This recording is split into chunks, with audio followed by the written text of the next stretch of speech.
তিস্তা প্রকল্পে চীন, চিকিৎসা খাতেও চীন। এতদিন মাঠ দখলে রাখা ভারতের জন্য পড়ে রইল কেবলই দীর্ঘশ্বাস। গ্যালারিতে বসে নীরব দর্শকের ভূমিকা পালন করা ছাড়া আর কিছুই যেন করার নেই দেশটির। কেননা বাংলাদেশ এখন আর স্বৈরাচার হাসিনার নতজানু পররাষ্ট্রনীতিতে বিশ্বাস করে না। নতুন এই বাংলাদেশ এখন মাথা উঁচু করে কথা বলতে শিখে গেছে। এরই মধ্যে ডক্টর ইউনূসের নেতৃত্বে চীনের সাথে সম্পর্ক জোরদার করে বাংলাদেশ তৈরি করেছে একাধিক বিকল্প।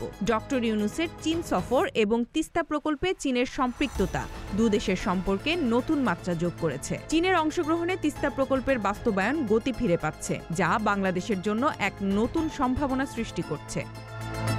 শুধু তিস্তা নয়, বাংলাদেশের চিকিৎসা খাতেও চীনের সহযোগিতা বাড়ানোর উদ্যোগ নেওয়া হয়েছে। ইতিমধ্যেই 1000 শয্যার আধুনিক হাসপাতাল নির্মাণের ঘোষণা দিয়েছে চীন সরকার, যা বাংলাদেশ চীন কূটনৈতিক সম্পর্কের 50 বছর পূর্তি উপলক্ষে উপহার হিসেবে দেওয়া হবে। এই হাসপাতাল নির্মাণের জন্য নীলফামারী, রংপুর ও দিনাজপুরের মাঝামাঝি 12 একর জমি বরাদ্দের প্রক্রিয়া চলছে।